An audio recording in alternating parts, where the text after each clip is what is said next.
Gambia as a tourist destination. But I want to also add that Gambia is also ready for business, and let's please add investment also. Um, the Gambia-Europe relationships is a long-standing relationship. The advent of the ACP, for which Gambia is a member, and the Gambia-EU relationship have signed on so many protocols covering different areas of cooperation, whether it is in the area of fisheries cooperation, the bilateral cooperation through the fisheries treaty, or investment and double taxation treaties all exist within that particular framework. And Spain and the European Union has been a traditional partner supporter of the Gambia in so many significant ways. Just last week, some good Spanish from the fire services made significant donations to our Gambia fire services by donating very good equipment and communication equipment that will go a long way in supporting the Gambia fire services to provide or to deliver their services to the Gambian people. So relying on that particular goodwill and existing protocol that bind us, we are here today to showcase the Gambia opportunities, which will come very shortly in a form of a presentation by the officials of the Gambia Investment and Export Promotion Agency, as well as the Gambia Tourism Board, which in a very succinct and very clear way demonstrate that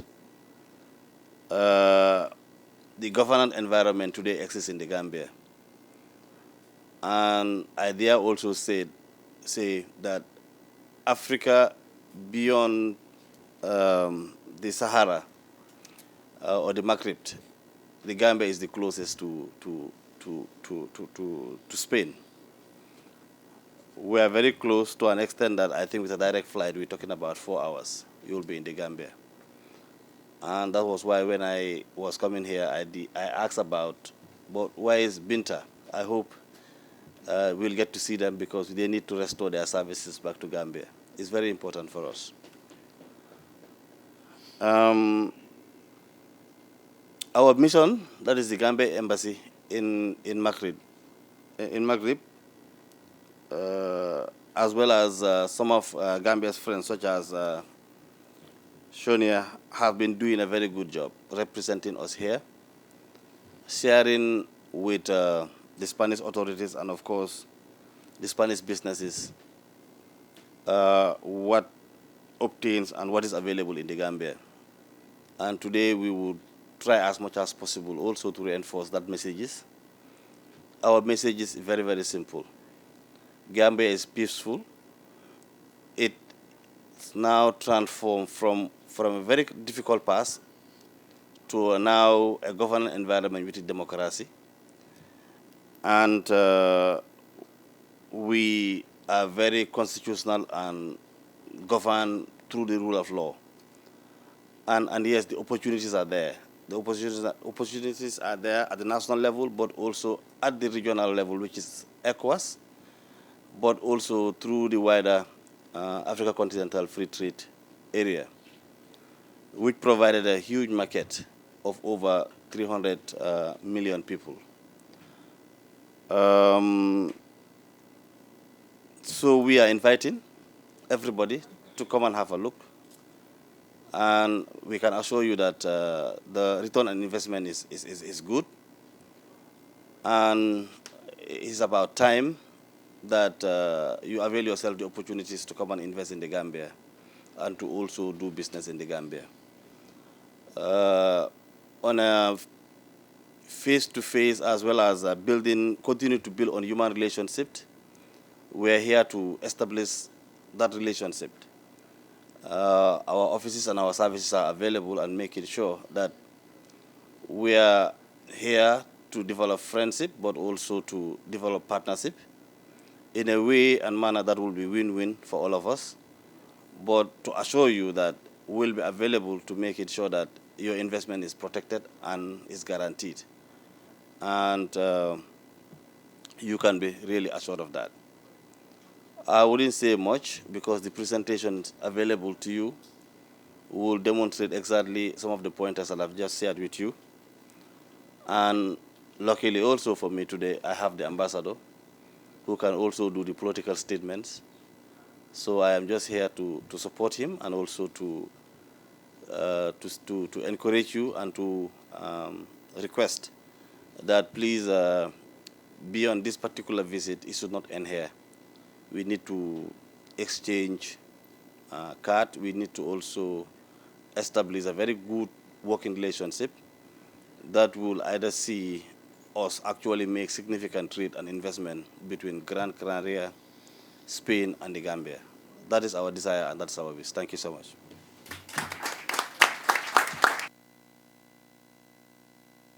Bueno, tiene ahora la palabra el embajador de la República de Gambia en España, señor Noah Touray.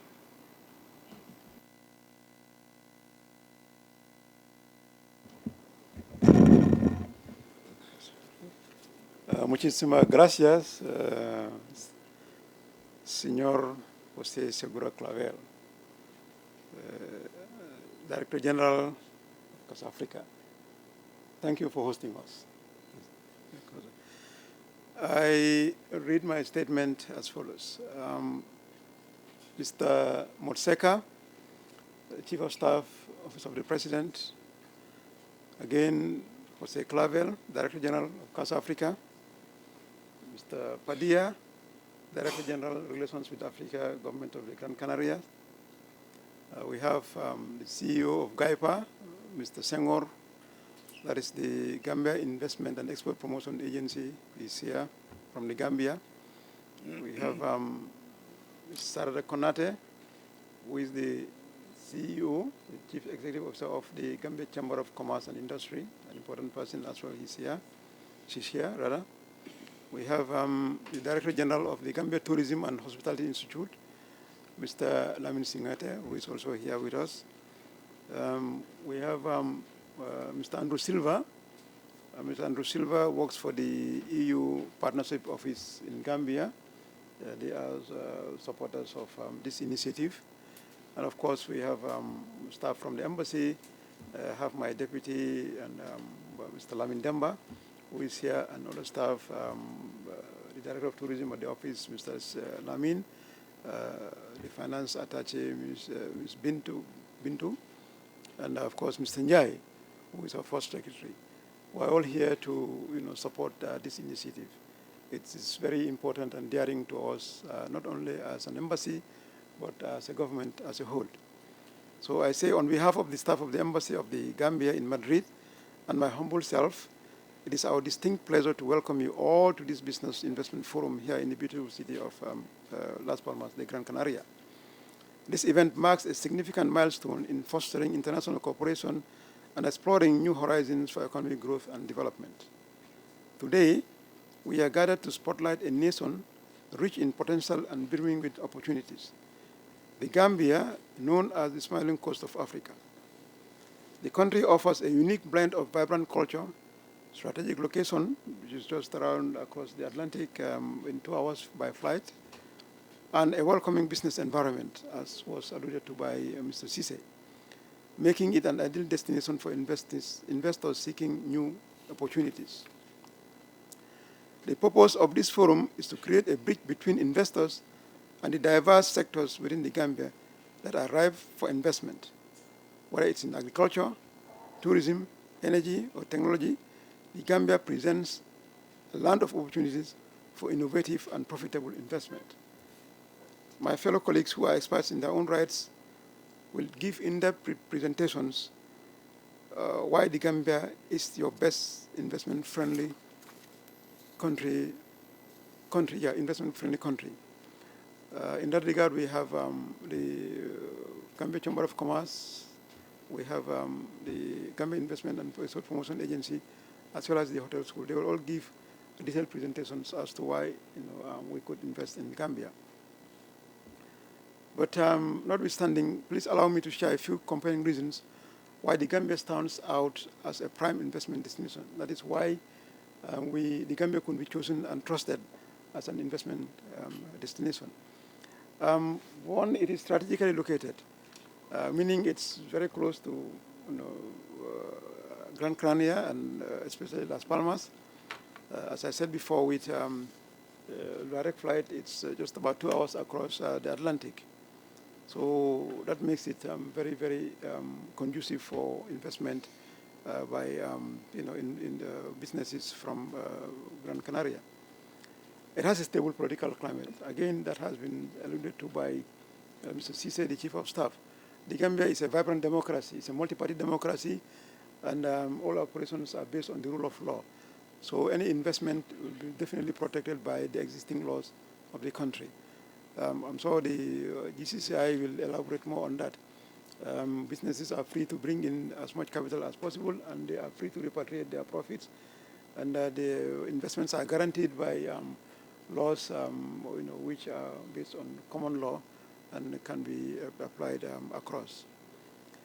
And it has a favorable business environment with a pro-business government, streamlined regulations, and incentives for foreign investors.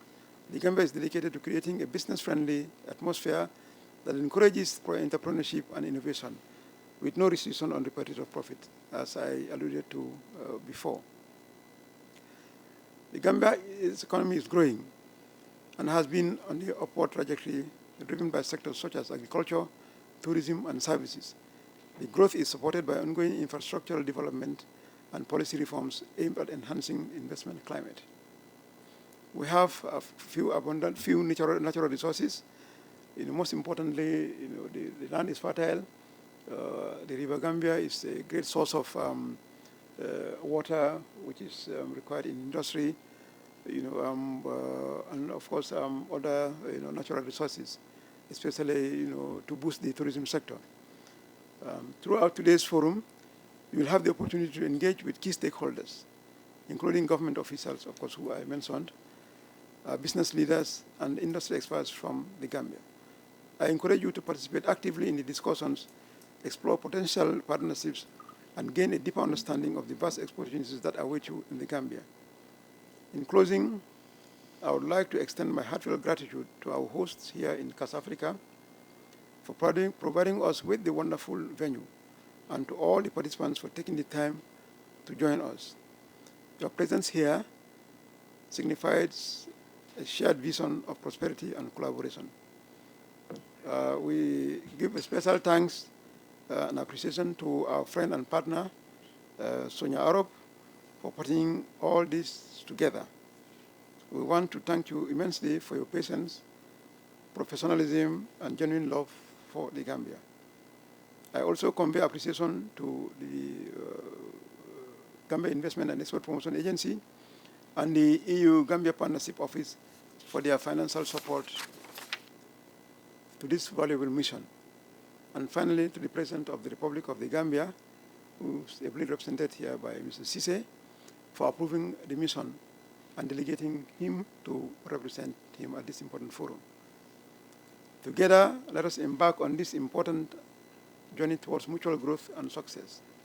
Let us unlock the full potential of the Gambia and create a legacy of impactful investment that will benefit not only our businesses, but also the people of the Gambia, especially the young and able-bodied men and women who are an abundant source of labor at reasonable cost. I thank you all and wish you a fruitful and inspiring forum.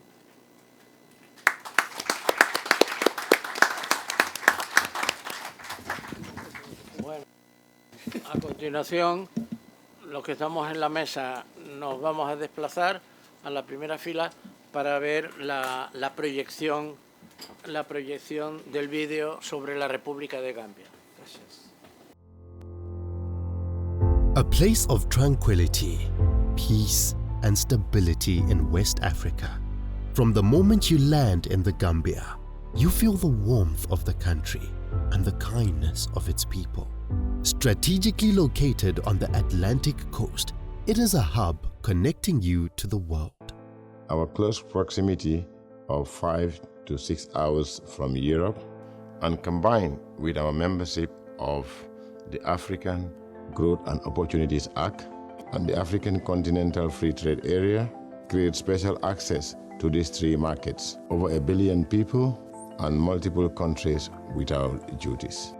Goods can safely be transported via road, sea, air, and river efficiently and at low cost.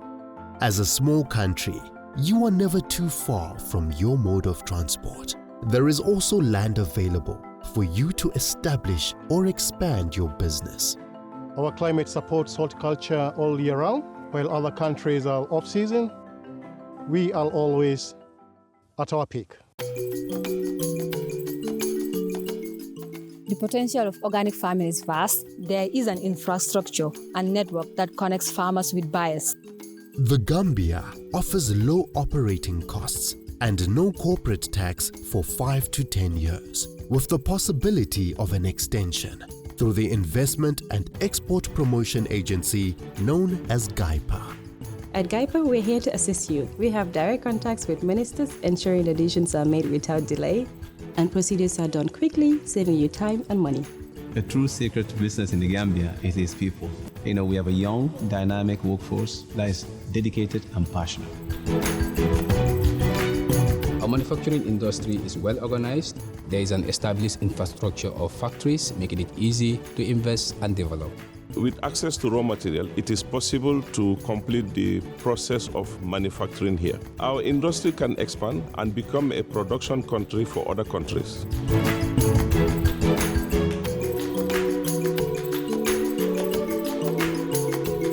Groundnuts have a long tradition here. Farmers use the hand-picked selection method to ensure the highest quality.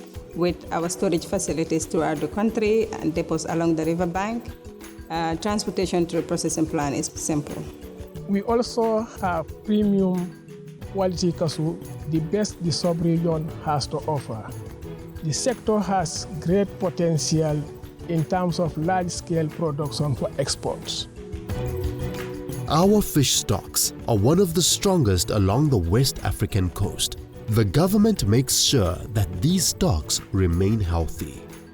Aquaculture is also an area that provides immense opportunity to any investor.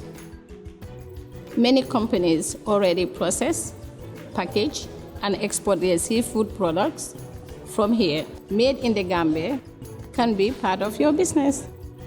In the end, we do business where we feel comfortable, where we see a future that we can build for ourselves.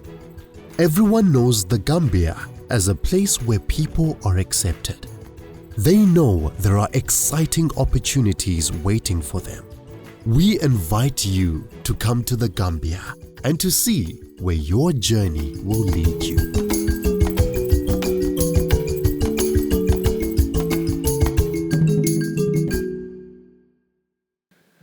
Good morning.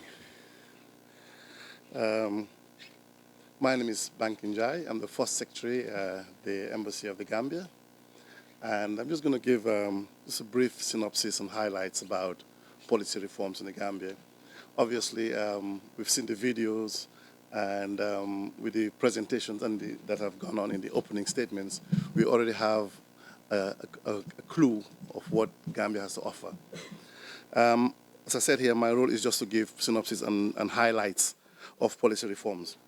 The next few presenters who are experts in this area will delve more into detail for better understanding, GAIPA, GCCI, and the tourism sector as well. Policy reform is necessary to make the transition to a competitive, well-governed, green, inclusive, resilient, and integrated market economies. It fosters well-functioning institutions, laws, and regulations to improve the business climate and create a level playing field, unlock investment opportunities, and ensure the development of the private sector over long term. The Gambia has undertaken significant policy reforms in recent years, and so here are some of the key areas of focus. Economic reforms.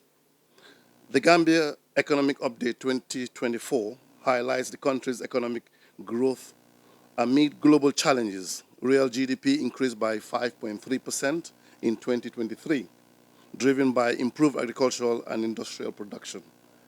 The government aims to sustain this growth through the Recovery-Focused National Development Plan, the RFNDP 2023-2027.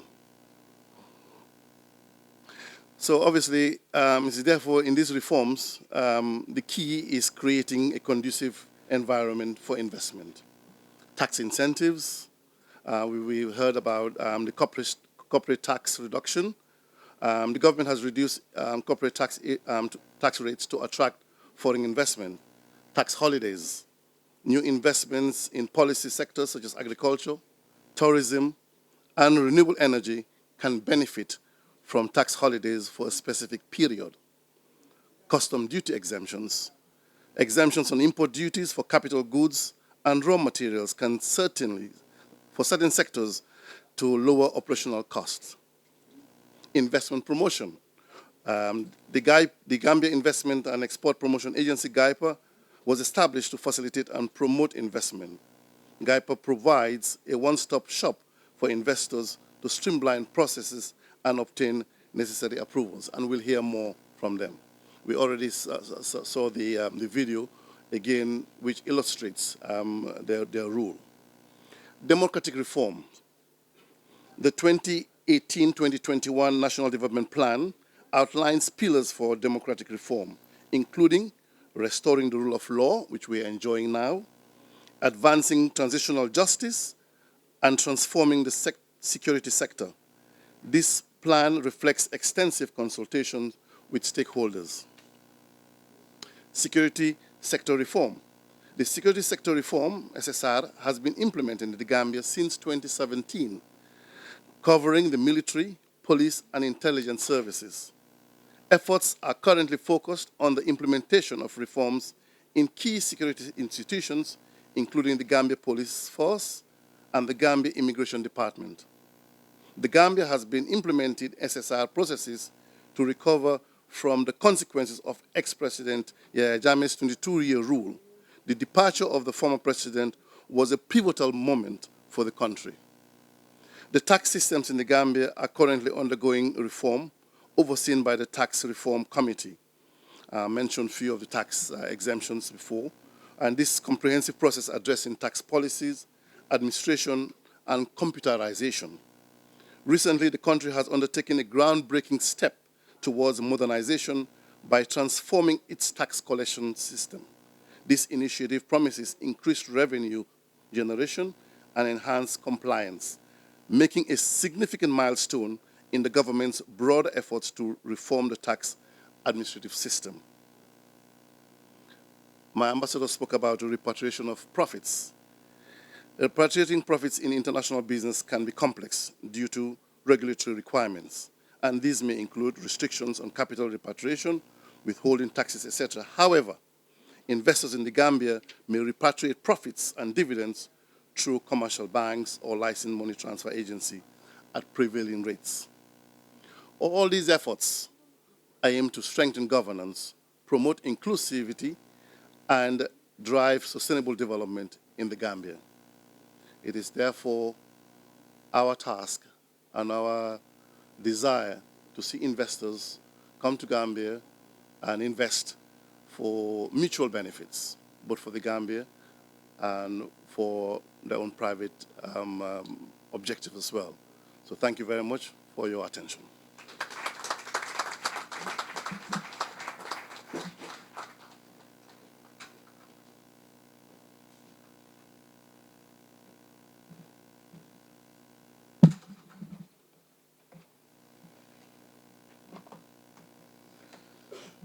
Good morning. Can I please have the presentation, please?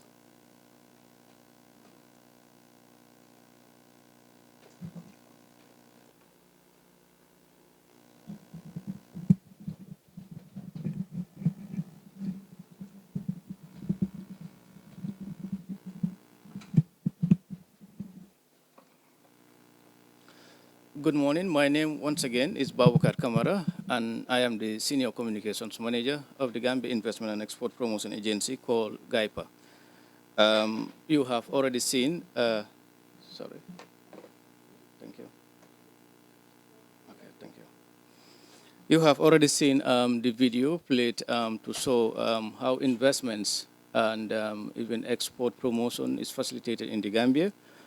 But before that, we would also like to make a very simple and very short remark on some of the discussions that has been made in the official opening ceremony. And first among that will be to effectively thank the EU-Gambia Partnership Office for facilitating our visit here, and also for Office of the President also to give us the green light in which enable our presence here, without which we will not have been here.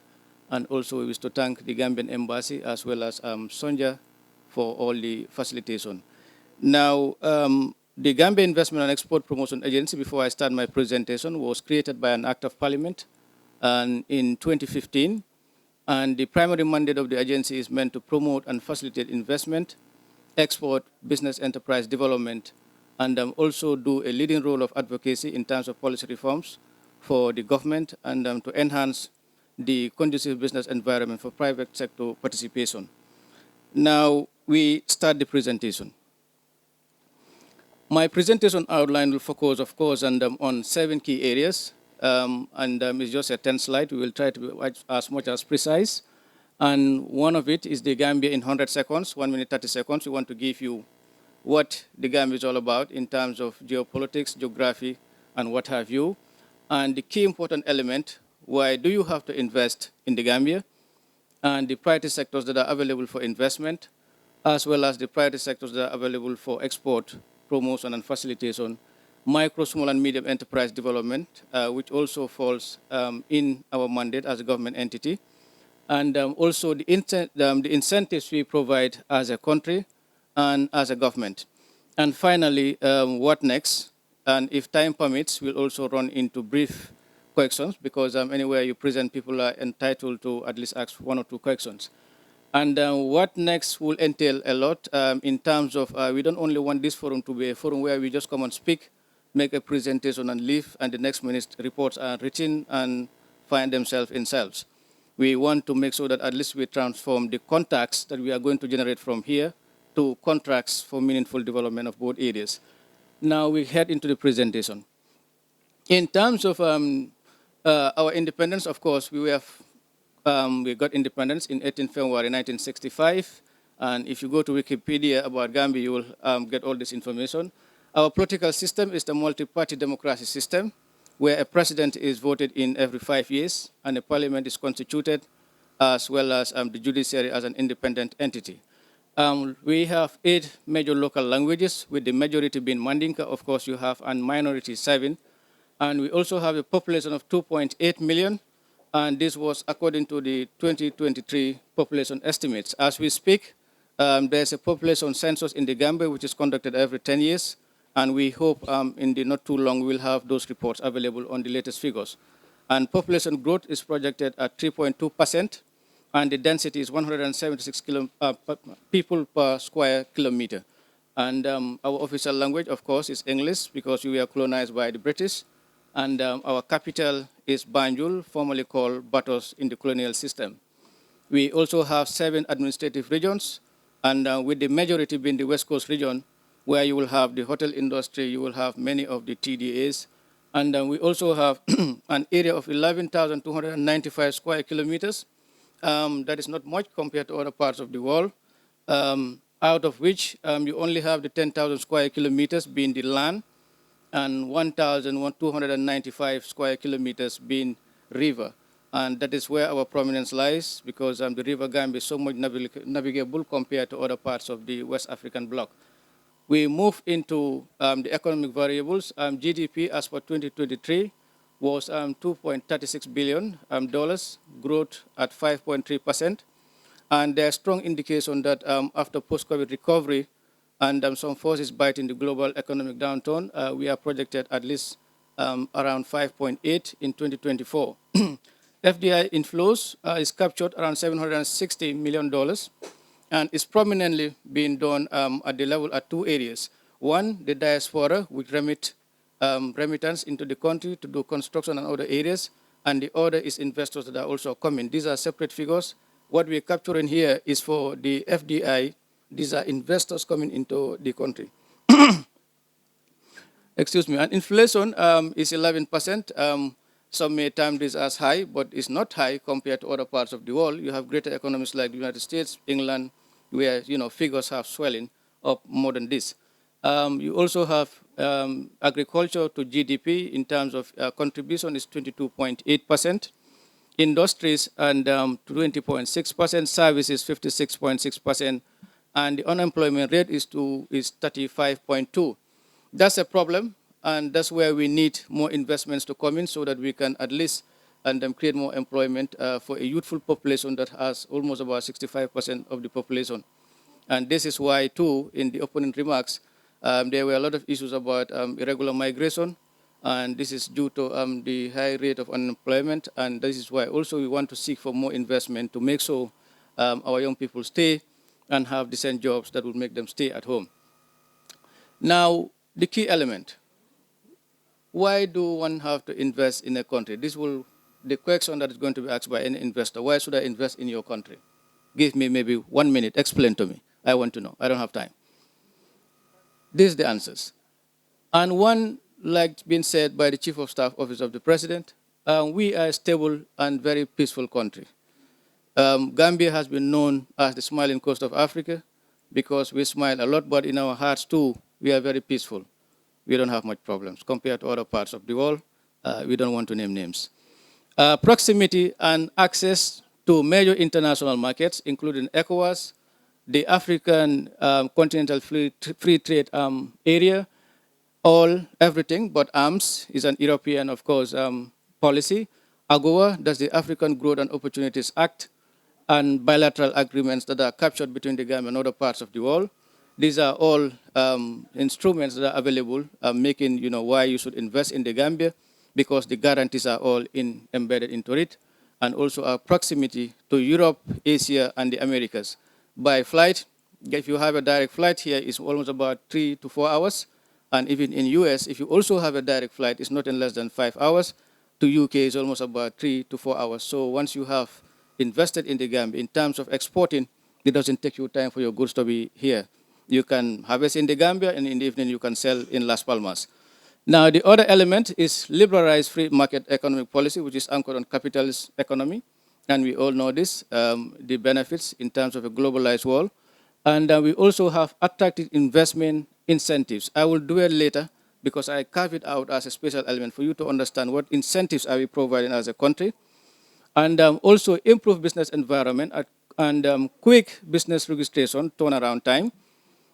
In the Gambia, we have seen in many parts of the world, because of when you want to register a business, you will require, of course, your articles, your memorandum, and whatever have you, tax, everything else. So we want to make sure that that is being fast-tracked.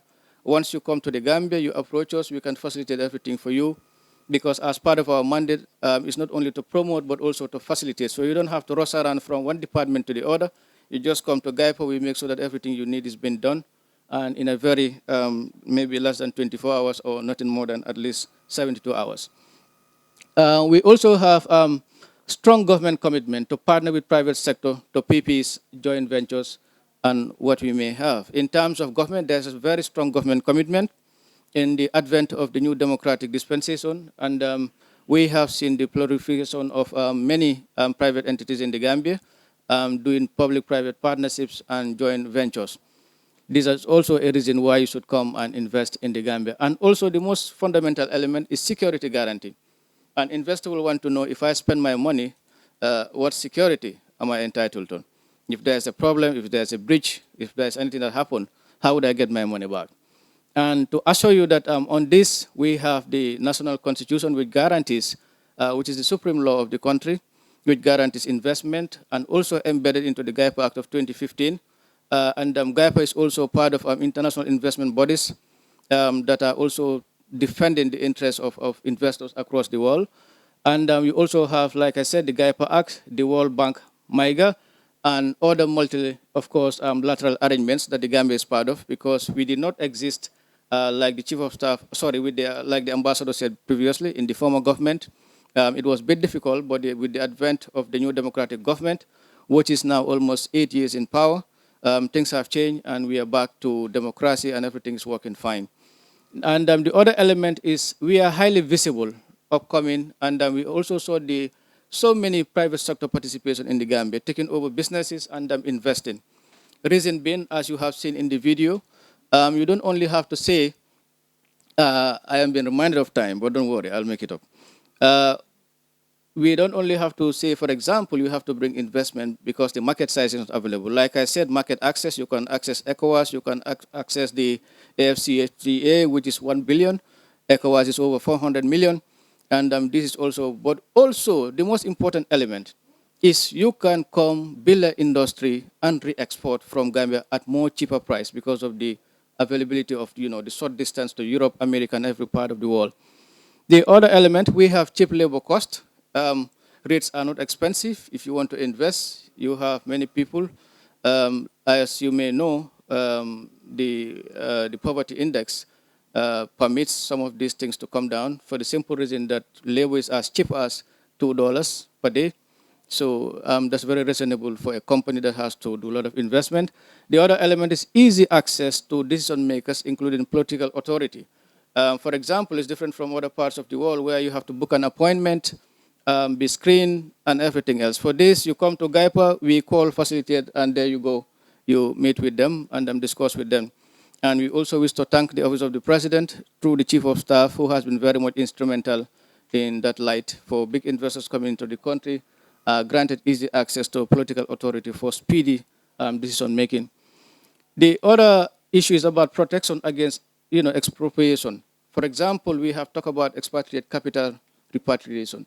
These are very important for many investors. Not only the law that provide for that, but also even the central bank laws provide for that. That's why if you are expatriating capital from Gambia, you go through the SWIFT system.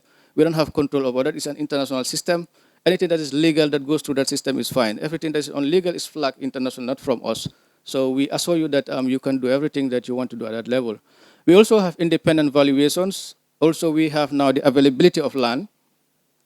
Before we have investors crying for land, they have the investment, but they have the land, particularly in terms of agriculture, industry, and other imminent capital, extensive investments. So government, through the Office of the President, GAIPA, and other partners, have now got available land for investment, particularly in the agricultural sector, where government policy has been driven now to improve on production and productivity, and also to help in industrial creation so that jobs can be created.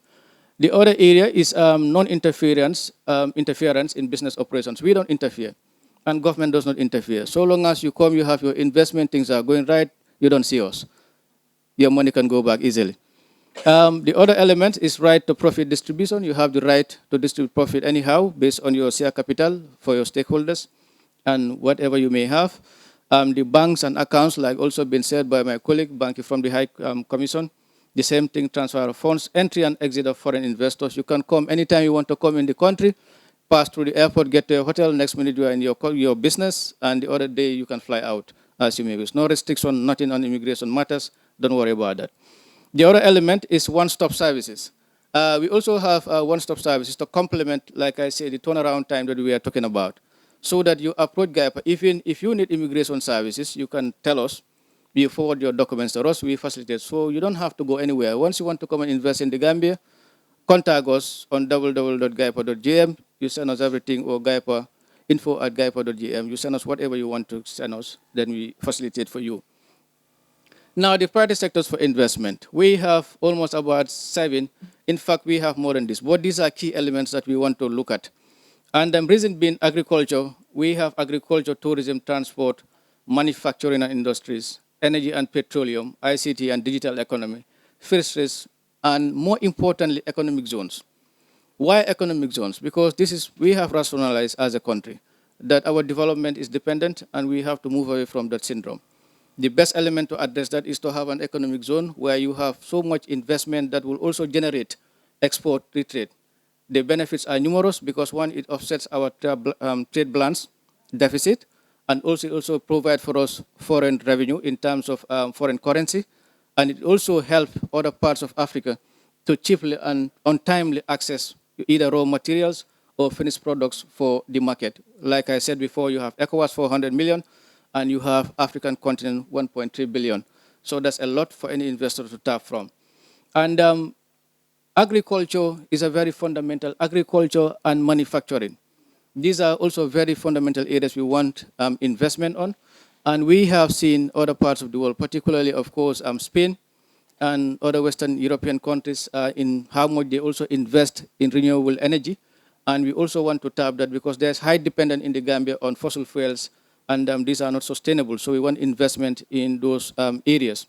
So all these are sectors. We also have the brochures and the details for each one of these outside at the decks. And you will find exactly, if you want to invest in any of the sectors, you can just grab the book, read. Or otherwise, we have circulated a flyer. You only need to scan it, and you will have them online as well to expand more and know exactly which sector do you want to come in. For priority subsectors for export, this is purely anchored on what we call the National Export Strategy. And in that is 2021 to 2025, and is about to be, of course, end. And the priority sectors are this. You have tourism, fisheries, groundnut, cashew, horticulture, agribusiness, light manufacturing, and services. The purpose of this is to make sure that locally made Gambian products are being promoted in terms of accessing the Western market. Like also we source, European items to come into Africa. You want that exchange, like the Chief of Staff was saying, a win-win partnership so that Europe can be fully dependent on Africa and Africa too can be fully dependent in Europe in terms of products and services. That's the essence of that entire platform. We also have the final area, which is micro, small, and medium enterprise development. We have the micro, small, and medium enterprise ecosystem, which has to do with generally the environment. And we do conduct training programs for them. We do business formalization in terms of trying to formalize their records, linking them access to finance, and also organizing, foreign outreach missions like these ones to bring them to come in and access markets to sell their goods and products and also network. This is also another important area which also our GCCI is also working around, and we want to have more partnership in that area. Now, the incentives we offer. One of them is what we call the Special Investment Certificate. This is a certificate issued by the Gambia government, and jointly what we do at GAIPA, we don't run this. We only administer it, but it is not us, because otherwise people will accuse of that maybe we are doing some things under the ground or here and there. But there's a government entity. You have the Ministry of Finance, the Gambia Revenue Authority, the Attorney General Chambers, and all the relevant stakeholders that are part of this. They will evaluate if you want any incentive from government. They will evaluate your proposal, and if you met the criteria, they will give you that. And if you met the criteria, the benefits are you will have a tax holiday on corporate tax, annual allowance on depreciation at the rate of 15%, and you will have exemption from import duty and capital goods. Whatever you bring into the country for your factory or for your production, you don't pay, provided it's on capital goods and equipment for a period of nothing less than 5 to 8 years. And this SIC you can keep on renewing so long as you want to invest in the Gambia. And the other element is the export processing zone lancing. That is called EPZL. We prefer this in an economic zone where you come in so that whatever you produce, you can either export to other parts of Europe. You can still be here. You have your farm in the Gambia. You produce there and you come and sell in Europe, and still you will benefit from this tax. And you will have a tax holiday, and you will have, of course, exemption on import and capital equipment. And you will also have 10 years, free. Nobody will disturb you in terms of you will enjoy the privileges and rights of this for a period of 10 years. And you also have the opportunity to expand and extend for another 10 years, provided you do more investment. So these are all incentives compared to other parts of the world where it goes higher and higher every time. So, and finally, we have before that also the available, like I said before, land for investment. Many areas in many countries, they will lease the land or they will ask you to pay. In the Gambia, we want to provide this to you at a very affordable, of course. All we charge is just administrative fee of a minimal fee just to make sure that you have a commitment on the land. Because the purpose is if you tell somebody that I have a land for you free of charge, the tendency is they will not waste time or, here and there. But if you put a commitment fee, they'll understand this, we put our money there, so we have to make best use of it. So that's the idea of doing that. Now, what next? Like I said before, we don't just want this forum to end here and we go back home. What we're expecting at the end of this is, after this event, we expect, of course, a detailed report with an implementation action plan. Why implementation action plan? So that whatever we gather here, we make sure we track it and make sure it is being done and it is being flow up. The good thing is we have the Gambian embassy here in Madrid, and they will be very much instrumental in that, and the consultant, of course, Sonja. And we'll also have persistent flow up to ensuring flow of visits to the Gambia, so that you also organize at the level of Canary Island or Las Palmas a delegation of business entrepreneurs and investors to come to the Gambia and also see exactly what we are saying here. If it is tangible enough for you to invest on or whatnot, because most of the time it's not only based on talk, you have to confirm some of these things. The other element is a detailed list of committed, or confirmed investors and, companies willing to invest in key private sectors or key priority sectors of the Gambia. We also want to have that from this meeting. We are going to flow you step by step, and not to disturb you, but to make sure we have all these things together so that we can do the journey together. And the final one is to make sure that we establish linkage and network between key institutions. There are key institutions here like the Chamber of Commerce, with the Chamber of Commerce, also us as an IPA, which is an investment promotion agency. We want to also partner the GT board, the same thing.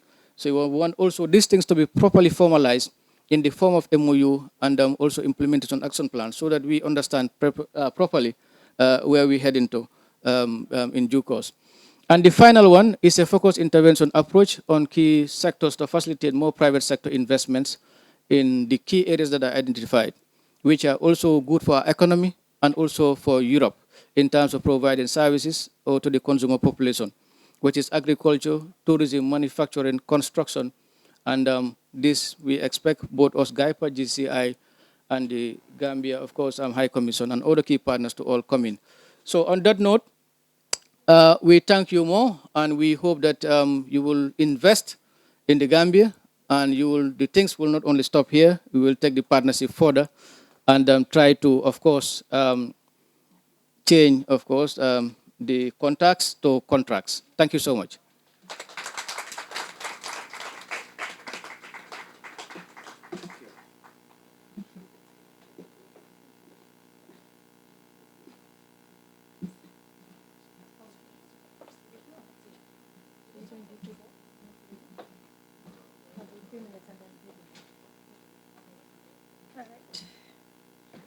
Don't worry, I won't be very long. I know that Mr. Kamara of GAIPA did a fantastic and very comprehensive presentation. Thank you all, and good morning. I would just wish to briefly just greet our hosts, starting with Director General of Casa África, José Segura, Director General of African Relations of Gran Canaria, Mr. Luis Padilla. Also, of course, my now very good friend, President of Gran Canaria Chamber of Commerce, Louis Pradon. Your Excellency Noah Touray, Ambassador of the Gambia to Spain, and of course our Head of Delegation, Honorable Chief of Staff to His Excellency the President. Also to our Gambian delegation, thank you all and good morning. My name is Sarata Konate. I'm the Chief Executive Officer of the Gambia Chamber of Commerce and Industry. It is my pleasure indeed to be here with you all. I know that you've heard from GAIPA, which is a great agency that will really facilitate a lot of these investments in future. But my being here also signifies the very great relationship that the private sector also enjoys with the Gambia government, which is significant. If you're thinking of investments, you need to know exactly what is the fundamentals in our country. Also, I'm very pleased that Chief of Staff talked about the EU relationship with our Gambia, with our government. That is important because, again, this is where the fundamentals are. You need to know that we share the similar values of good governance, rule of law, poverty eradication, and all of these fundamental, respect for human rights. All of these were very important, and this is what still brings about the relationship, the extensive, very long-standing relationship that we have with the EU. Because of that, as I mentioned, that my coming here signifies a very good relationship with the government, I must say that coming from the private sector, there is great stability in the Gambia government, in the government of the Gambia, or in the Gambia itself. You will also enjoy open market and market access. GAIPA presentation mentioned the ECOWAS trade liberalization scheme. It also mentioned a great transit system because of the close proximity to Guinea-Bissau, Senegal, and also and Mali, which are all landlocked. The presentation also mentioned AGOA, which is the Africa Growth and Opportunity Act. Private sector recognized as engine of growth. I cannot reiterate it enough. It is in our blueprints, in our current national development plan, which you would all find online. And these are all important elements that investors are really looking for. A private-public permanent dialogue platform. When I mentioned the excellent relationship that we have with the government, it is further translated into a permanent dialogue structure where our concerns as private sector are tabled in a very consistent manner with the Gambia government. This platform is chaired by His Excellency, the President of the Republic, and it also composes of cabinet ministers in the key economic sectors. So in that platform, we coordinate decision-making together. Our perspectives are heard, both the private sector and then the government priorities are also put on the table so that together solutions are made for the benefit of the Gambia. Business opportunities, you could not have heard enough from the GAIPA. All I would reiterate is that the composition of the sectors contributing to our economy, the highest was the services sector. I think it's about 60%, 50 to 60% contribution. And what that means is that the services sector is a mature market, whether it's healthcare, education, tourism. These are all markets that have been established. You can find a lot of competition in the markets. You can find a lot of information. You can find a lot of inroads. All of these are important. But the next two, according to percentage contribution, would be agriculture, and then the last would be manufacturing. Now, manufacturing is almost virgin, basically. It is still very low towards contribution to the GDP, which means it's untapped. There's still a lot of potential. You can still do a lot more. Labor is available. Proximity in terms of geography is also available. So there's a lot you can also gain from manufacturing. Also, importantly, you can bring your insights. You can bring your experiences. As already having built these in Spain, you can bring them to the Gambia and contribute towards that matter. So that's just what I wanted to highlight. I wanted to highlight the differences between the services sector, the agriculture sector, again, which is an important sector, growing, fastly growing, much more so than the manufacturing, a lot of potential, a lot of available land still in the Gambia. So that is very important.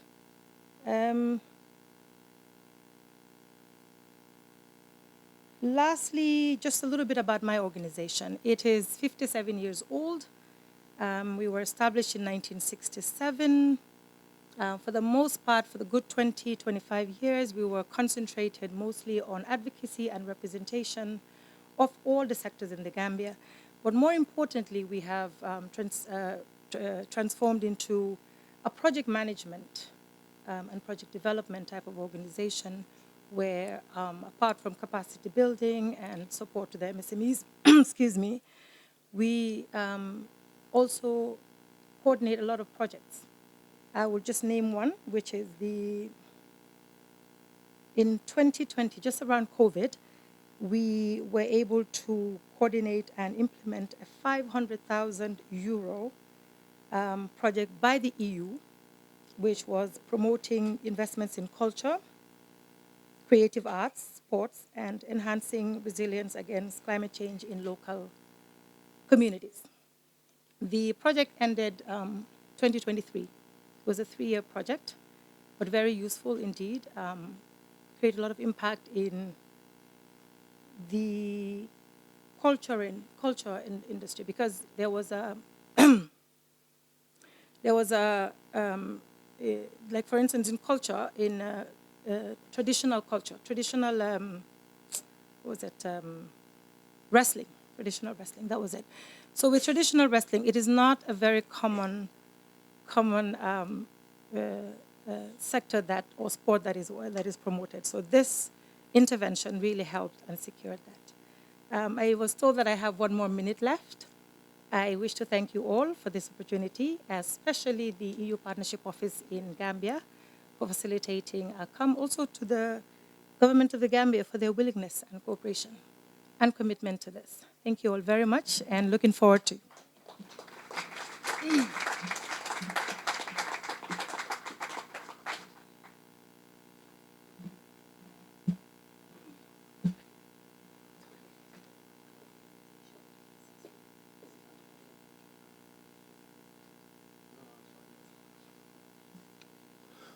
Good morning, good morning, and we take this opportunity to thank you for your welcome, and also to our hosts for their hospitality.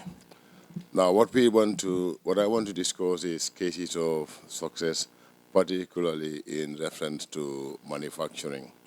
Here, what we are looking at, if you look at in terms of production for the Spanish tiles, Spanish tiles are very popular in the Gambia. And also there is a cement factory that used to get its cement powder from Spain. So here we are looking at a situation whereby these factories can be located in the Gambia. For example, today, if a Spanish company were to locate a cement factory, the government of the Gambia will work towards providing the requisite land. It will also give the company a fiscal incentive. That is, for the first 5 to 8 years of operations, they will not have any corporation tax liability, which means that for the first 5 to 8 years, there is no tax for them. In addition, all the capital goods that they will bring into the Gambia, plant, equipment, as well as their inputs, raw materials, all these, there will be no duties at the point of entry at the ports or at the airport. So all duties and VAT will be waived for the 5 to 8 years. So in a sense, recognizing the importance of the Spanish building materials, domestically what they are doing, we feel the need that a Spanish company establishing in the Gambia will serve the Gambia as well as the regional market, as has been in the case. So when we look at tourism also, we look at the opportunity for the potential for 4- and 5-star hotels. Gambia is a major tourism destination, and we have tourists coming from the United Kingdom, Spain, Holland, as well as the Scandinavian countries. And I know in the past we have been to Canary. I think there is still ongoing negotiation, but the flight time between Canary Island here to Spain, I think, is about 2-3 hours. So which enable tourists to not only enjoy Gran Canaria, but they can extend and enjoy the Gambia. So we are together with the Gambia Tourism Board, who also are ready and willing and able to provide land within the tourism development area for any potential Spanish investor that want to invest in tourism, particularly 4-star and 5-star hotel and resorts. Now here, we work with tourism. Once tourism provides you with the land, we as GAIPA come in and say, okay, you know what, we'll complement your investment. For the first 5 to 8 years of your investment, there will be no corporation tax liability. All your tax on profits will be waived. Now in addition, and this is where we are very generous to tourism, even your construction materials, your refrigerators, your air conditioners, kitchenware, all those things you can import and bring into the Gambia, and there will be no duty. There will be no duty on them for the first 5 to 8 years of your operations. I know in the past, the Spanish market, if I am correct, Lamin, used to be number 3. Then there was a time that we have Spanier, we have Vueling, and we have Binta, and another one that we are flying from Spain. So which tells you the familiarity is there. It's just a matter of trying to explore the opportunity. And the returns on those ones vis-a-vis tourism are very, very high. Now, we also want to assure Spanish investors that their investment is protected by the Constitution of the Gambia. So whatever you invest in the Gambia is protected by the Constitution and the Gaipa Act, which is an act of parliament, which is part of the laws of the Gambia. And when it comes to ownership, there is no restriction. You can own your company 100%. You don't need, there is no requirement for a local person to be part of it. So you can come in, register your company. And in terms of business registration, you can register your enterprise within 24 hours. You can go to the Gambia, within 24 hours you register your enterprise. Now, when it comes to company, because of legal requirement, just like I think like in Spain, we have to involve the lawyers, because naturally the lawyers have to prepare the memorandum of association and the articles of associations, and those things can take a week. So basically, within a week, you can register a company domiciled in the Gambia. Now there are bilateral agreements that we have within the EU.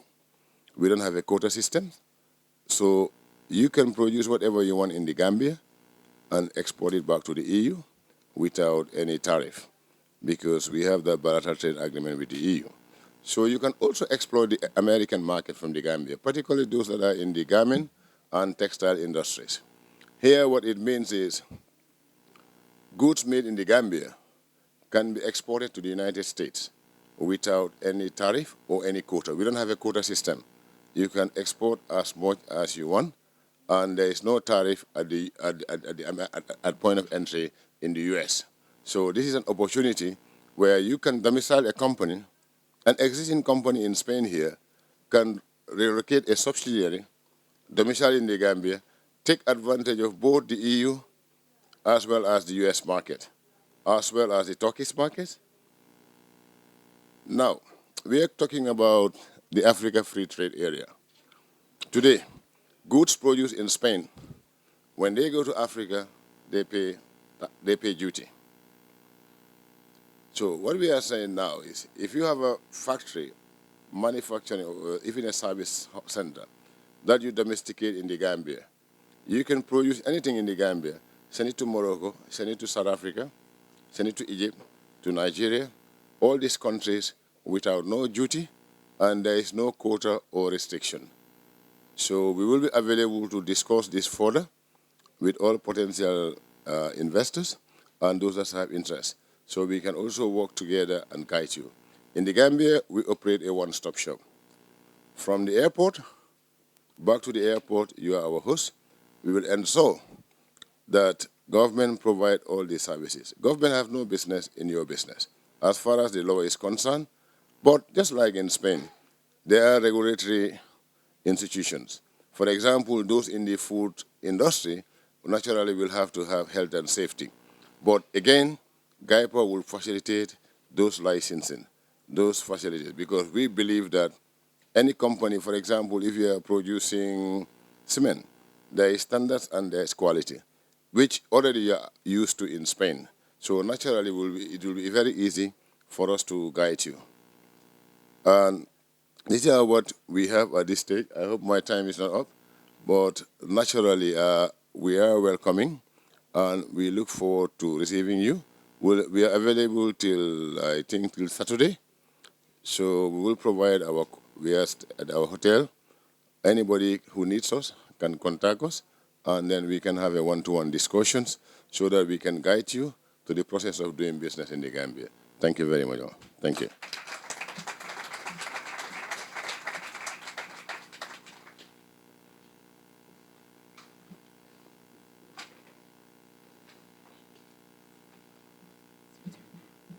Good morning, everybody.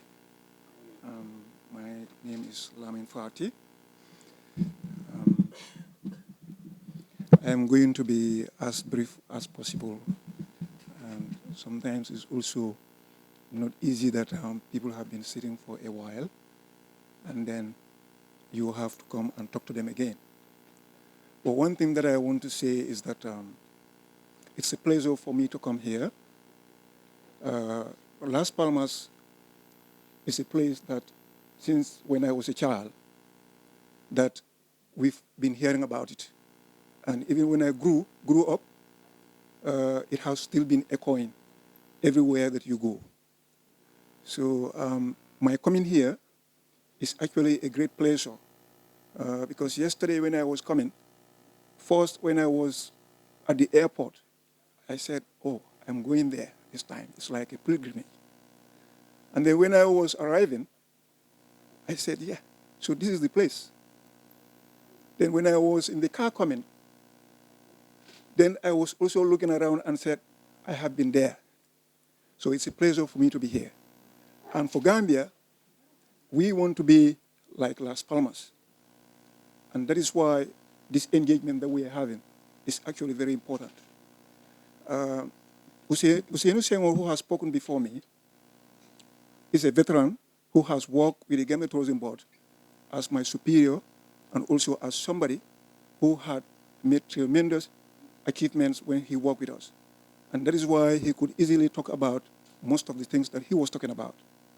Basically, what I want to say is that, and in terms of the topic that we are discussing, Gambia is available and is committed. Most of these things that we're going to talk about, most of these things will be talked about when we have the next session, where it is specifically going to be talking about tourism. But what I would want to say is that we have been very successful in terms of our standards from when tourism started. Thereby, we had a lot of hotels coming up through partnerships, through encouragement of foreign investment, and these have been very successful. It is even more successful now, which you will later see because of the environment that we have in the Gambia. The ambassador and the chief of staff have all spoken about this in terms of peace and stability and a lot of other things that Guy spoke about. So I would want to say thank you and to try to make this as briefly as possible so that like when we come the next time, then we'll talk more about tourism. Thank you very much.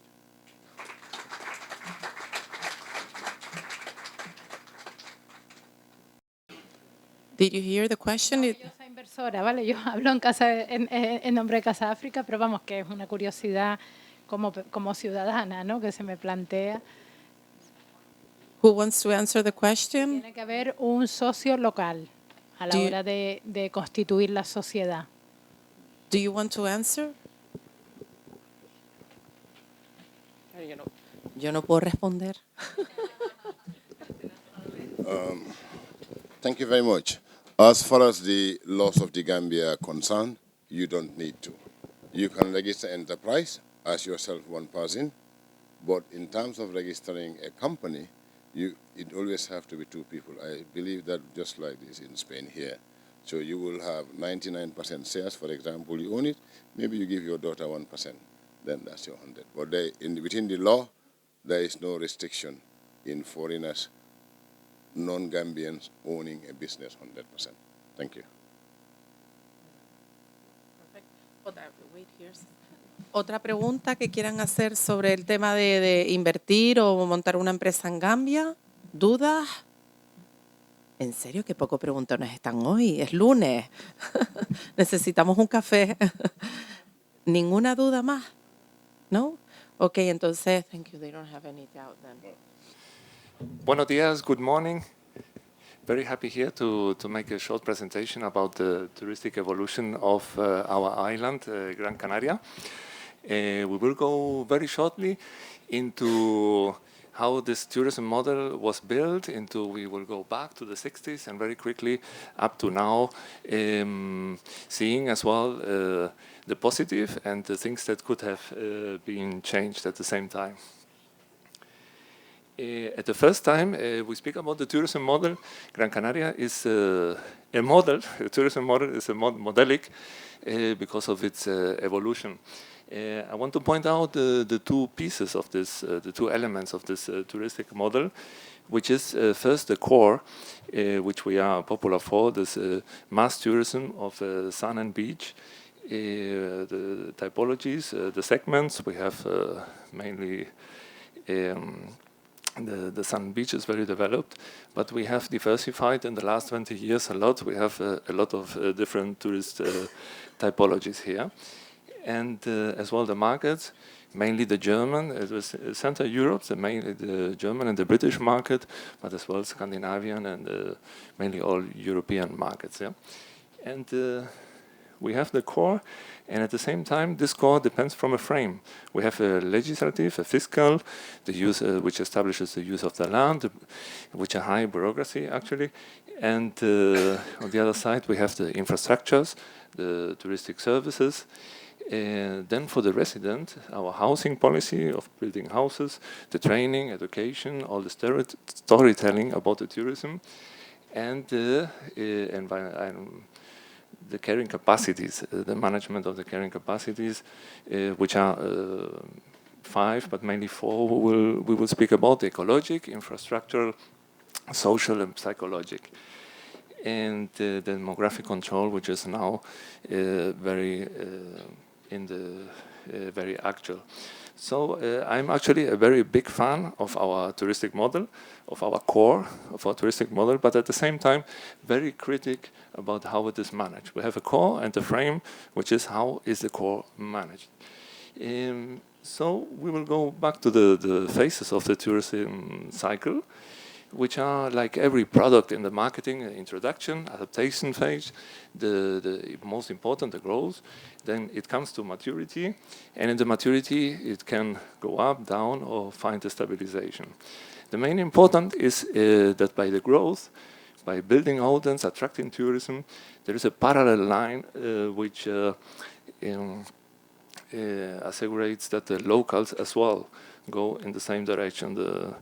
The main building of infrastructures, the training of the locals, and the building of the houses as well. If there is a gap between this, then we find a problem which actually resumes in one graphic the actual problem we find not only in this destination and the Canary Islands, but it's overall in tourism now. This is the main gap we can find. No? In one picture, our evolution, if we take from the 80s, goes until 2000, is the growth phase, then begins the maturity, which comes until 2009 with the international economic crisis, later the Arab Spring, the COVID crisis, and now where we are with a little international touristic identity crisis. We will speak about these crises while seeing them, and we will do one thing: we will send 10, as we could send in a time machine, 10 letters to the past if something could have been changed of the crisis for the crisis that could have had a change. So we begin with the introduction phase, which we go back to 19th century, but even before. In the 18th century, already it was spoke about the climate of the Canary Islands, which is the main factor which developed the tourism. And here we begin in the end of the 19th century, where the tourism really began in the north of the islands, Tenerife and Gran Canaria. In Gran Canaria, here I point out the Hotel Santa Catalina in 1889, but as well in Puerto La Cruz it was important. It was more health tourism at this time. And then in the 20th century it developed. In between there were the 2 world wars, but at this time already there was spoken about the best climate of the world, which was later in many studies, international studies, pointed out. And the profile of this first tourist, they were mostly a health tourist, a traveler, a naturalist. And here we come to what we point out as the real start of the tourism was in 62 by the Conde de la Vega Grande. He made international. There was an international concourse to administrate the evolution of the south, which began in San Agustin, and this is the sculpture that was made there. This is San Agustin in 63, already the first building we can see here, which is La Rotondita. And just a few years later, we see the first hotels, which is Folias in 64 and Costa Canaria. Important was in 68 the Strauss Law from Germany, which all the German investments helped a lot to build up the destination. And so in '68, we can see we entered the tourism on a big scale. Here we see the evolution on the left side down. The gray is the proportion of the agriculture. You can see in just a few years how it went down from 20-something to just 5%. Now it's less than 1%, and the services become predominant. No? So tourism was about to be the economic motor. Now we see with actual numbers, the direct jobs of tourism are 29%. If we take the indirect jobs as well, we have 40% is of the tourism of indirect jobs, and 35% of the gross interior product. If we add the induced jobs of the population who gives service to this population who works in tourism, we get up to 90%. So tourism is the #1 on the Canary Islands. And now we come to the first phase of the growth phase. During the 70s. During the 70s, I want to point out the crises that have been, but this were of not important, just conjunctural crisis, very short-term crisis due to the change of regime in '75. For example, the crisis of '79, we had the price was, you couldn't increase the prices, it was fixed. In '78 there was a liberalization of the prices, so there was a little crisis. It was called the boycott crisis of the tour operators because they carried the people to other destinations. But these were not important crises, very short-term crisis, so we will not send a letter back to this cannot be changed. We go to the second phase of the growth phase, and from '85 to '91. Here was the first important crisis of the Canary Islands. This was a structural crisis. It has 3 reasons, which I pointed here: the massive entrance of beds in a very short time, the environmental awareness of the tourists, and the price increase, which affected all Spain. This was the peseta, become a most was appreciated, become a higher value. But the most important was the massive entrance of beds in a very short time. Here we have some numbers. Gran Canaria, for example, increased just in 3 years 35% of the capacities. Fuerteventura, Lanzarote almost doubled the capacities. No? So this is one that we will send here a message back, if we could have a time machine, to study the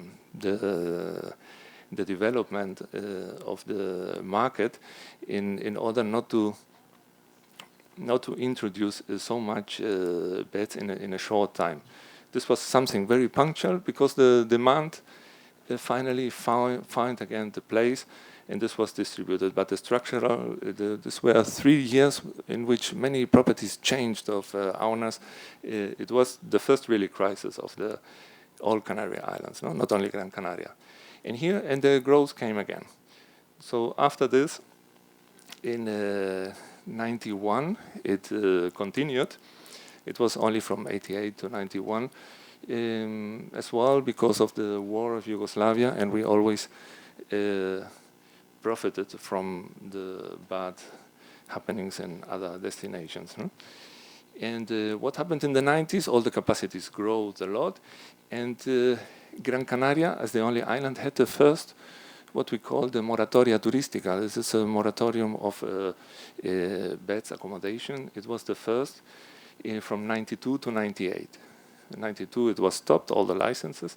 And this means for Gran Canaria to lose competitiveness.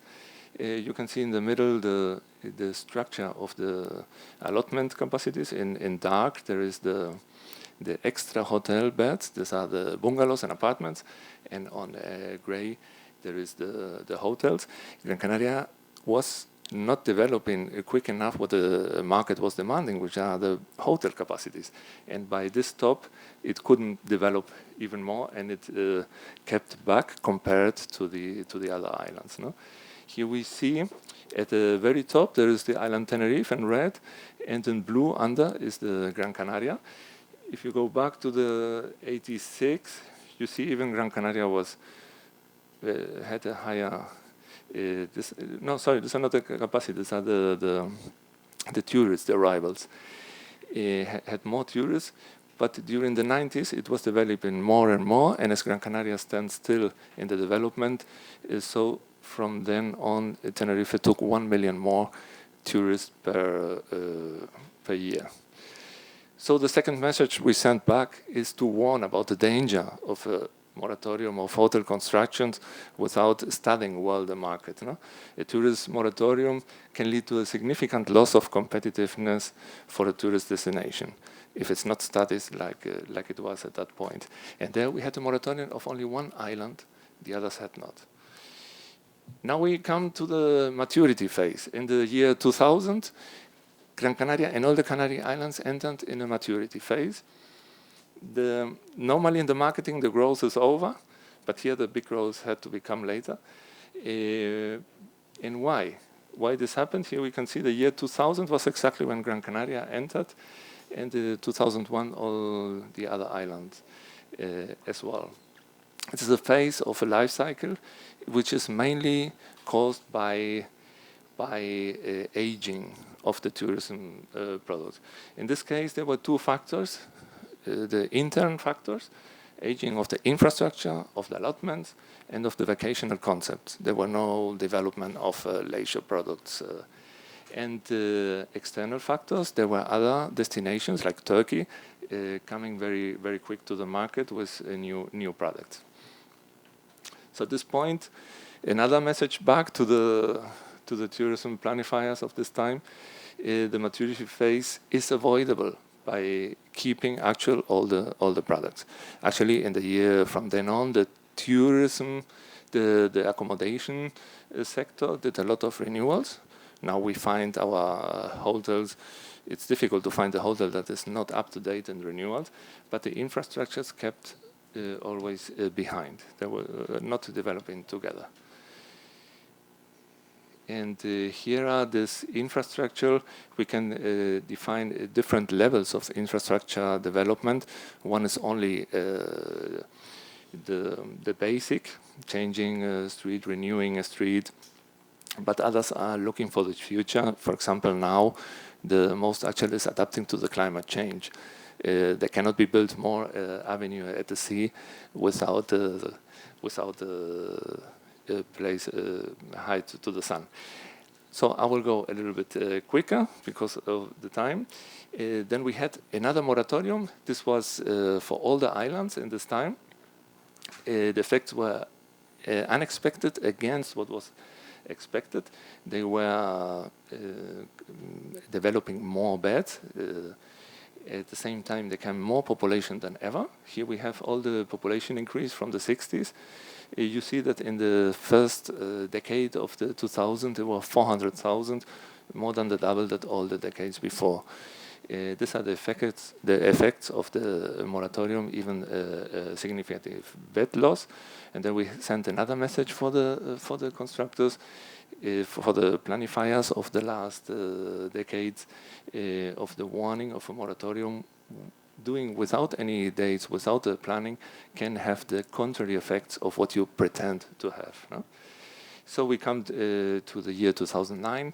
There was a double bubble who exploded at this time, the immobiliary bubble and the moratorium bubble, because all the licenses which were still in advance extinguished. There came after a big effect on the employee.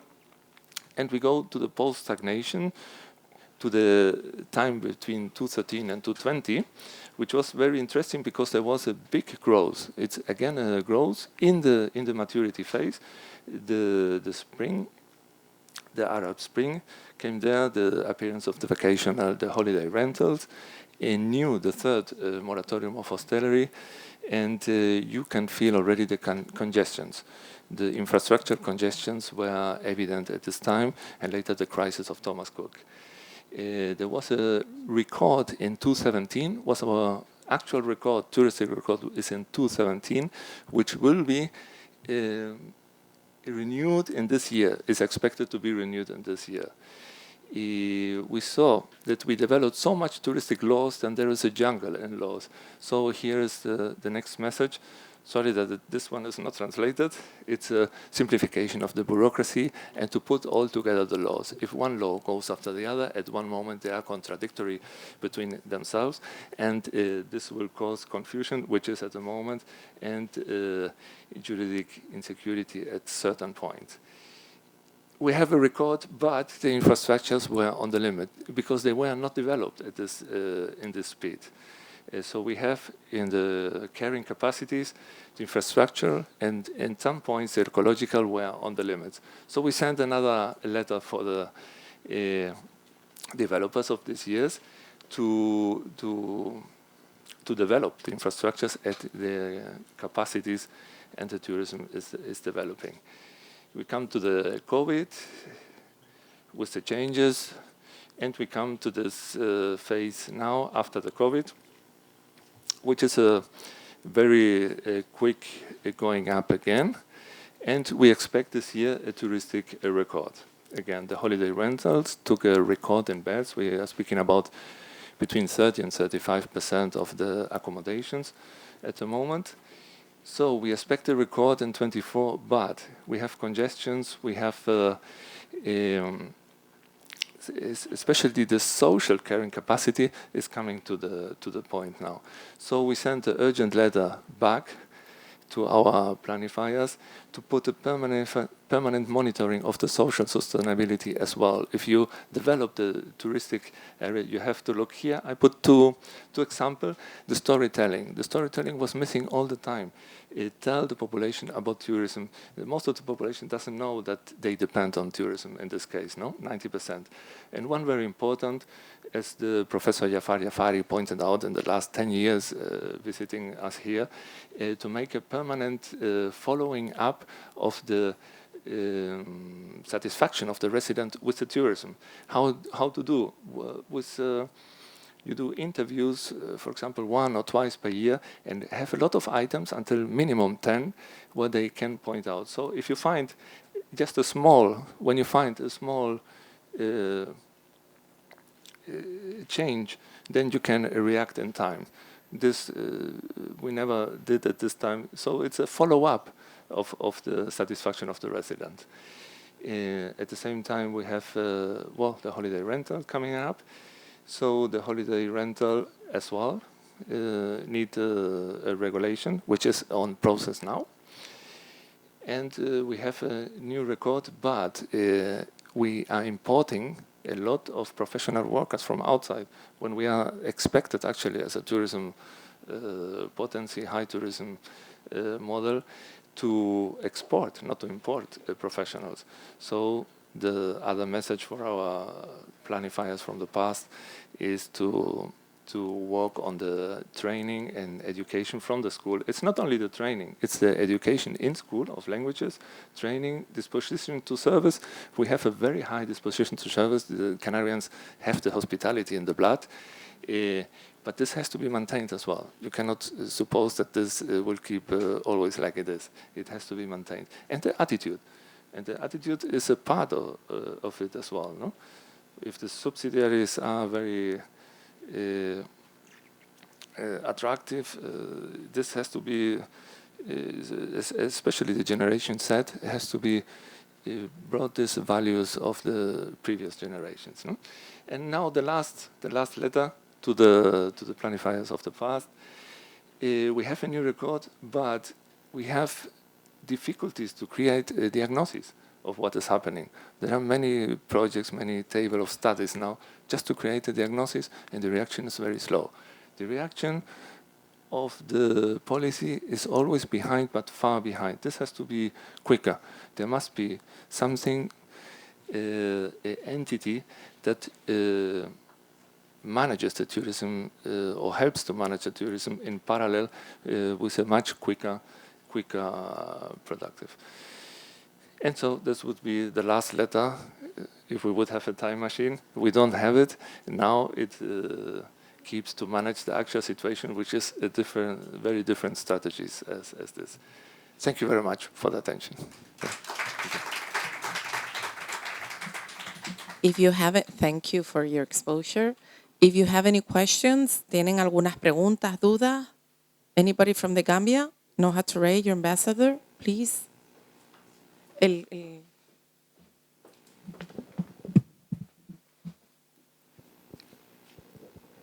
morning, and thank you very much for the presentation in which you gave a rundown of the development of tourism in the island.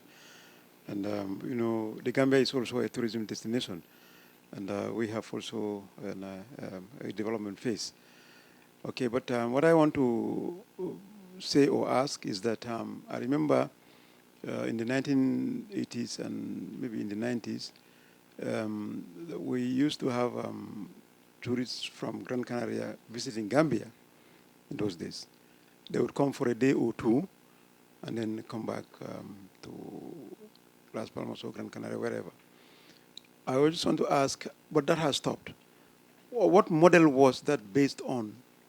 And, you know, of course, it is our interest to bring it back. How do we bring it back? Yes, I can remember this travelings for one day. I think they were per day or 2 days. And actually, I know one of the organizers who did. Yes, who did this traveling. And actually, now I don't know why it stopped.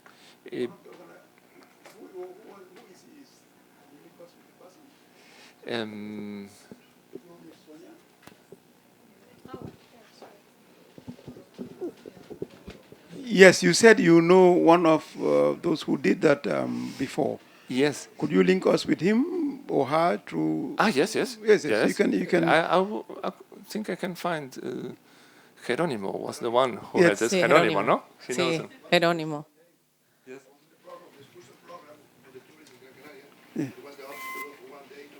Yes. Yes.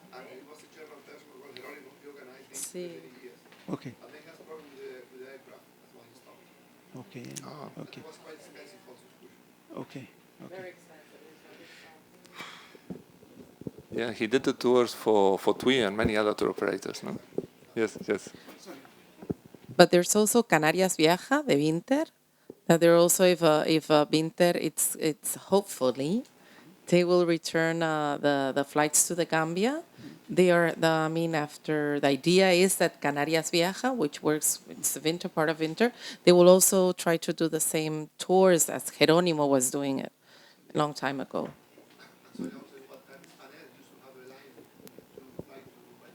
Yes, hace años. Perdón, it's many years. Que Dios somos. It's true, many years ago, Spanair.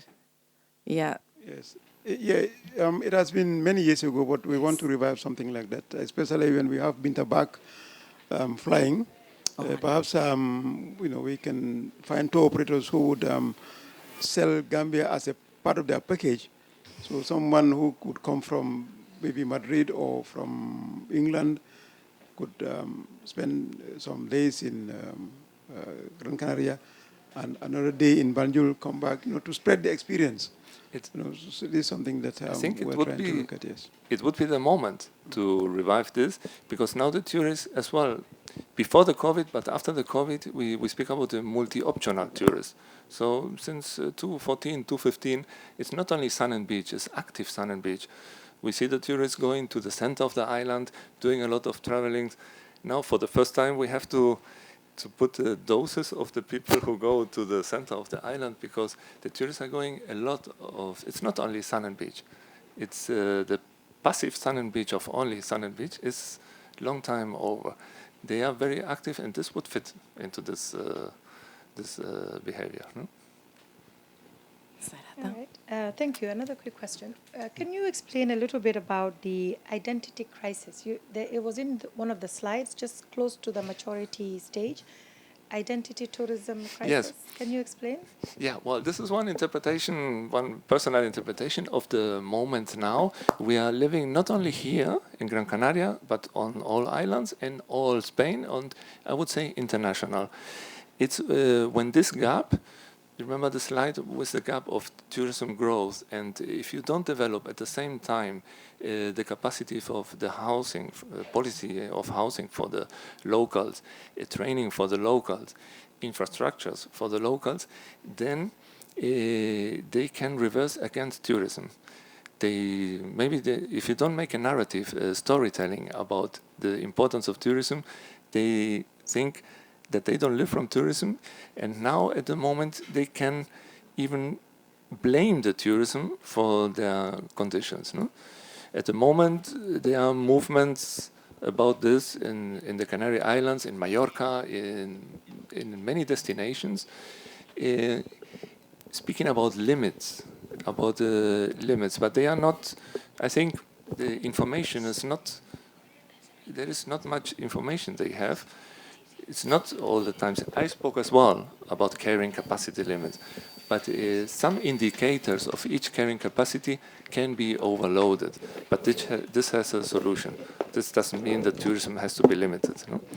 It has to be worked scientifically and especially, but the tourism identity crisis is when one part of the population goes against tourism or sees the tourism as the cause of the bad things. Yeah? Soy yo Kemo Camarafati. Lo que embajador preguntó unos puntos muy importantes para los gambianos que viven 7 islas aquí en Canarias. Nosotros necesitamos 20 Canarias, funcionan Las Palmas y Banjul. Nosotros, población gambiana que vive 7 islas en Canarias aquí, tenemos muchas dificultades para ir a vacaciones o para ir a hacer negocio en Gambia, para llevar la mercancía, y mercancía no se puede llevar, por ejemplo, barco, mercancía tan sencilla para llevar dentro de avión. Tenemos muchas dificultades aquí. Hay que coger mercancía, lleva 20 de Barcelona, muchas dificultades para llevar a Barcelona, después de Barcelona, vuelve otra vez 20 Canarias aquí, rumbo a Banjul.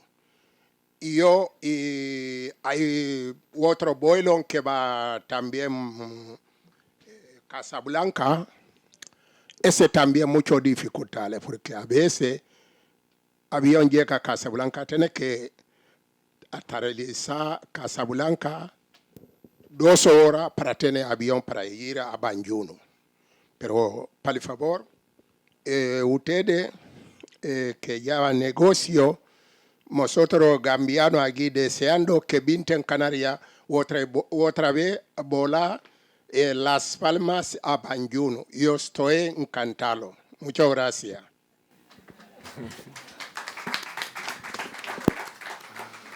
Muchas gracias. Es un mensaje interesante para Winter para desarrollar esas conexiones, ¿no?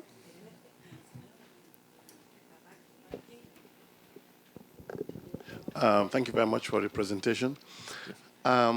Just reflecting back on the dip that was caused by COVID, I was just wondering, in terms of your experience now, looking back, what strategies do you think you'll have if, for some reason, COVID has to come back again, or any other such calamity? And we pray not. But is there something? Is there a way where tourism could be protected for that dip to happen, so that the economies can actually continue to thrive? Thank you. Mm-hmm. Thank you. Well, I'm sure we are in all the destinations more prepared after the COVID for a second one. Despite I was very critic with the management of the Canaries of the last 30, 40, 50 years, in the COVID, I think we did a good management. And the years after, we are still benefiting of this security and the management we did in the COVID times. No, the Canary Islands as a total did a very secure. There was a project Canarias Fortaleza, and it was, I think, it fidelized a lot of tourists afterwards. No? And if it comes back, for sure, we will be more prepared with this experience. Huh? Sooner or later, something will come back, for sure. But we will have this experience, for sure, I think globally as well. Huh? Thank you. Thank you so much. The evolution of the problem identification and the solutions that followed through the recommendations of the studies by providing the messages. But more importantly was the response, the coordination response time. For example, we can observe that in some of the problems, it is the hoteliers and the investor that will have to resolve them. In some instances, would be the government and policymakers. In some instances, it will be a change or tourist product development. Now, and that cut across, in some instances, actually, is about training. You come up with training plan, especially when you make the point that we should be exporting and not actually importing service providers for tourism. These were very, very important and very noticeable action that you've taken. But how were you able to coordinate that quick response?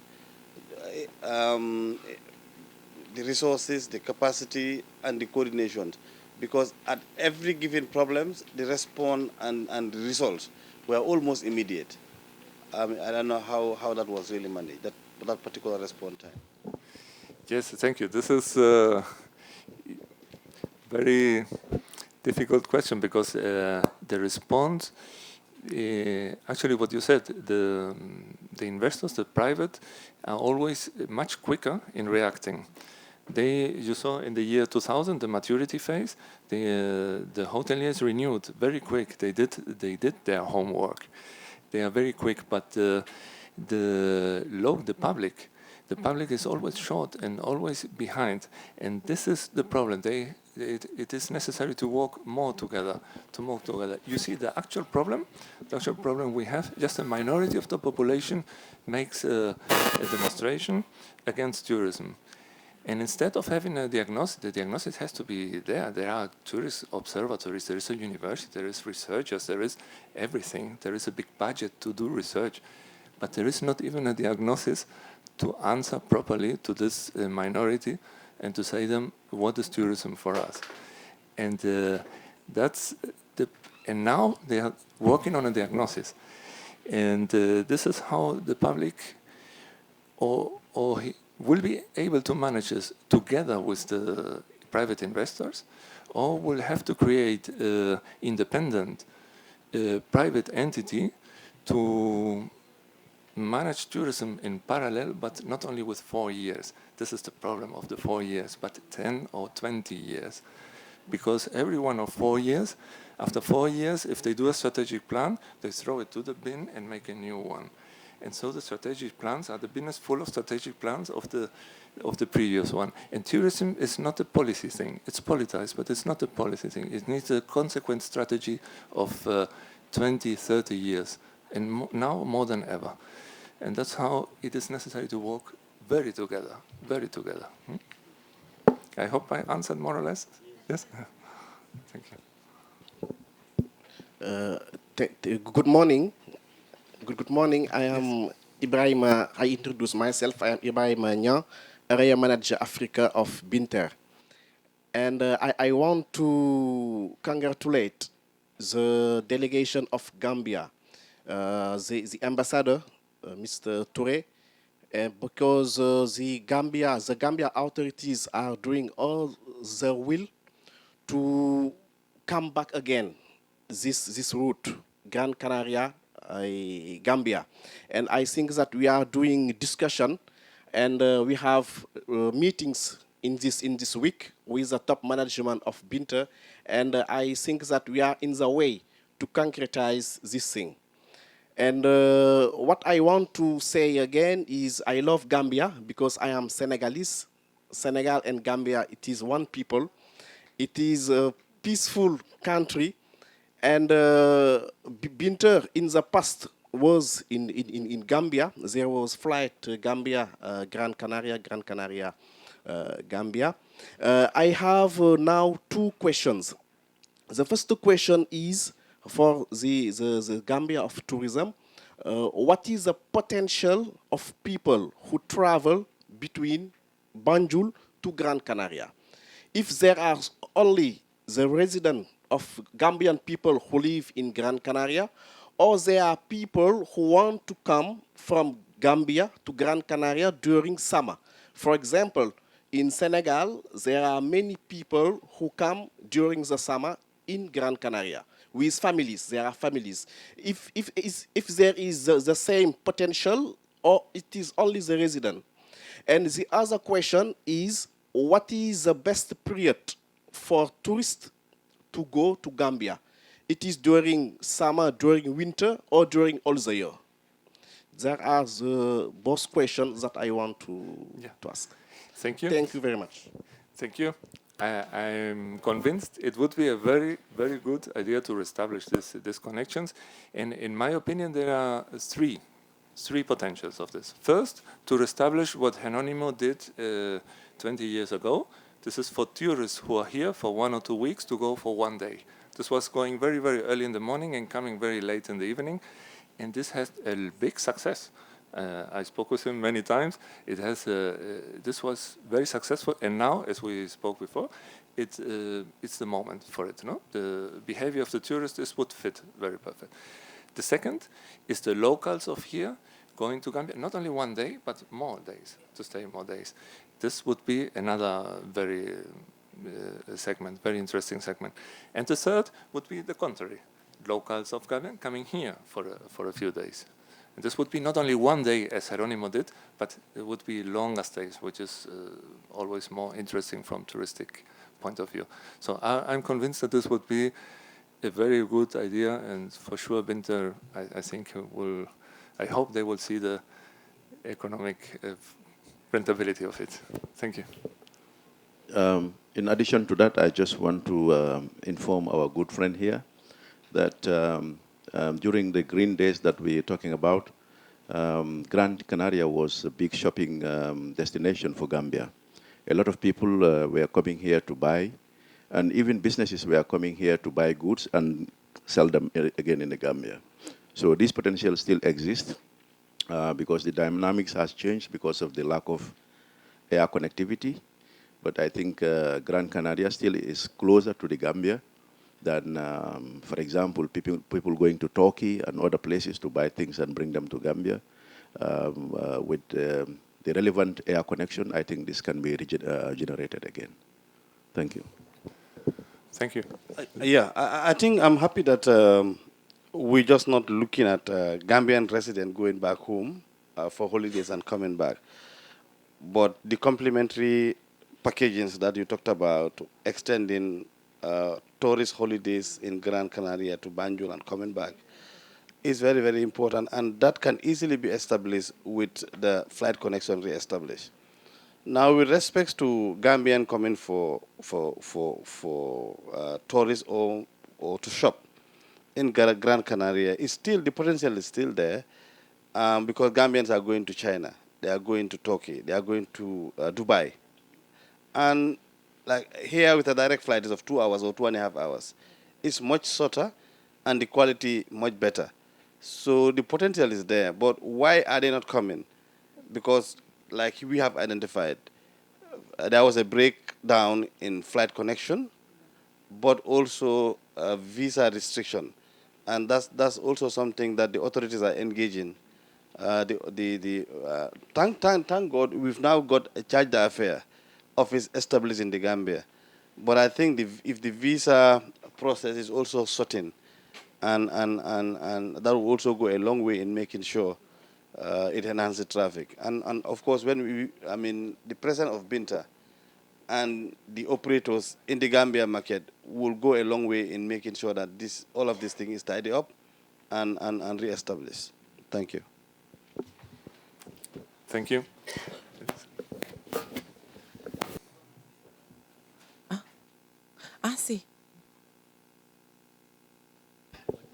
Perdón, más que una pregunta era una aclaración o intervención.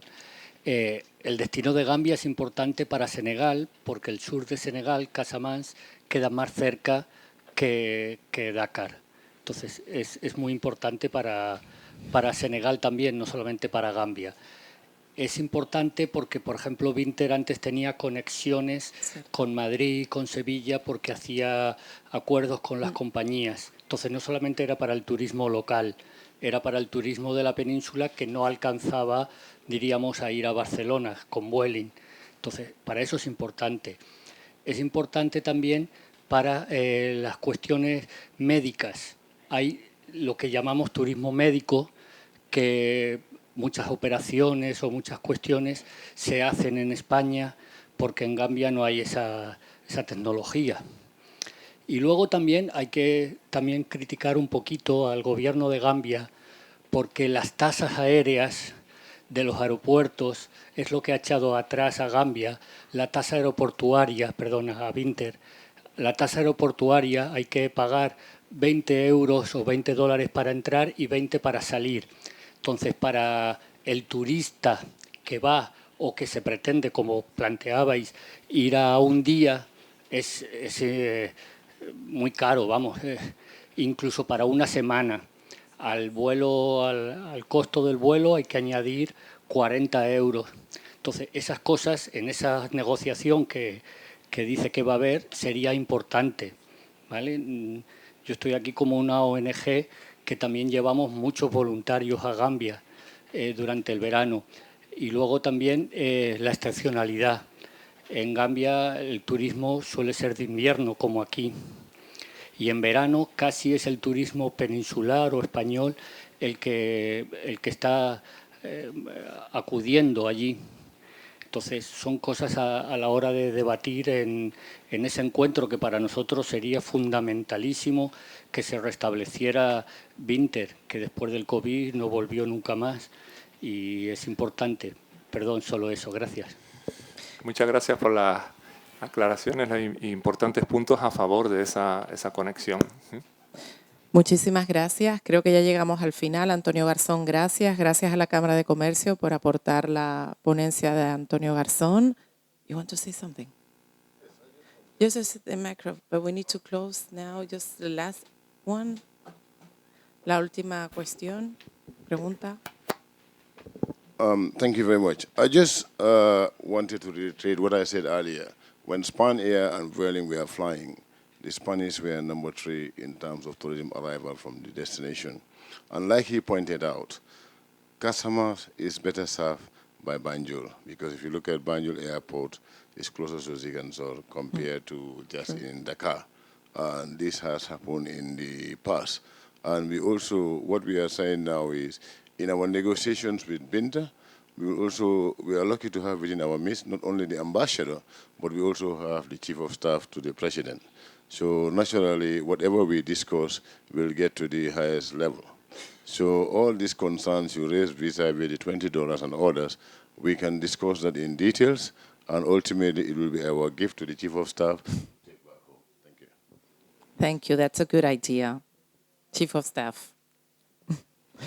Muchísimas gracias. Noah, please. Muchísimas gracias por venir hoy aquí. Por mi parte solo quiero decir muchísimas gracias por el apoyo, por la asistencia.